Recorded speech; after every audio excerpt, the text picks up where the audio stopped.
Episode 4, The Fall of Grace. The mansion was quieter now. Almost too quiet. The staff spoke in whispers.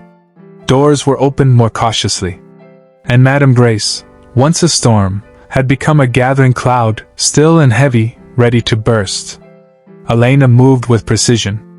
Every step, every breath, calculated. She no longer trembled when spoken to. She no longer flinched at shadows. She had changed. One evening, the silence cracked. A scream. It echoed from upstairs, sharp, frantic. Elena dropped the trays she was carrying. Dishes shattered. She rushed up the grand staircase. Staff gathered at the foot, afraid to move.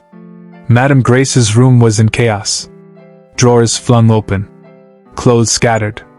She stood in the middle of it all, hair disheveled, holding a torn envelope. "Where is it?" she shrieked. "Where is the letter?"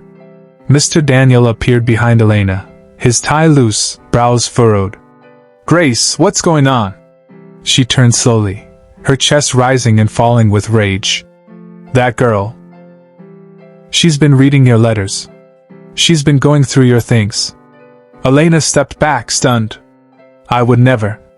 "She found the one from your mother. The one with the bank document. I know it. She's sneaking, pretending to be innocent while poisoning this house."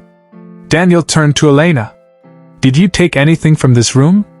Tears welled in her eyes. "I don't even enter this room." "I swear, sir." Grace lunged. Her palm struck Elena's cheek with full force. Daniel grabbed her wrist. "Enough." For the first time, his voice cracked like thunder. "Touch her again, Grace, and I swear you'll regret it." The room fell into silence. Grace stared at her husband. The betrayal stung deeper than the slap. "She has you wrapped around her dirty little fingers. I see it now. You think I'm blind?" Her voice trembled with grief more than fury.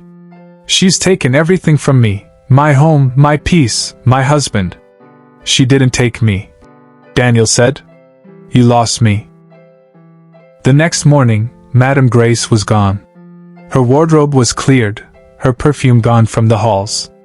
A note sat on the kitchen counter. Short. Sharp. "You can't have him. I hope your conscience rots with your ambition."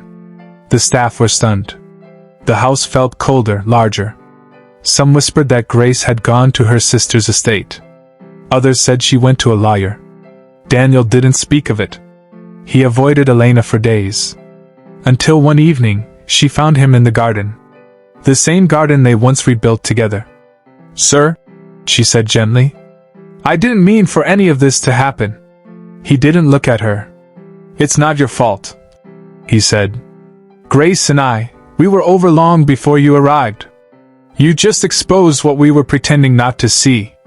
They sat together in silence, the air thick with things unsaid. Then Daniel turned. "You deserve better than all this, Elena.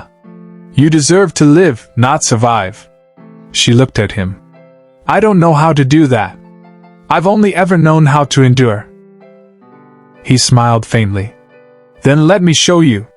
That night someone broke in. The back door was forced open.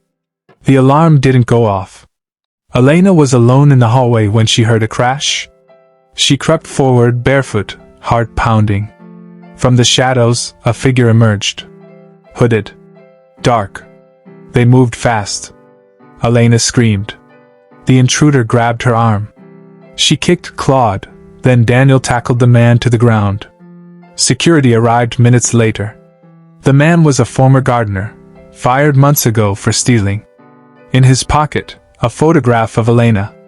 Scratched and crumpled. Obsession. Daniel filed a restraining order. Doubled security. But Elena didn't sleep for nights. 3 days later, a letter arrived. No return address. Elena opened it cautiously. "You don't belong in that house. You'll never be more than a servant. He will leave you too. Just like she did." She tore it up, but the words carved themselves into her mind. That evening, Daniel invited her to dinner. Not in the kitchen. In the dining room. Candles were lit. A string quartet hummed through the speakers. A private chef served them. Elena sat in silence, unsure what to say. Then Daniel reached across the table. Took her hand. "You've changed this house. You've changed me." She stared at him. "I'm still just a house help." "No," he said. "You're Elena." He stood. Walked to her side. Knelt. Pulled out a velvet box. Her breath caught. "Elena, will you give me a second chance at life?" Tears flooded her eyes. "Are you sure?" she whispered. "After everything?" "I've never been more sure." She nodded. But outside, hidden in a parked car down the street, a camera lens clicked quietly. Someone was watching. And the past was not done with either of them yet. Watch out for episode 5, the final episode. Thanks for always stopping by.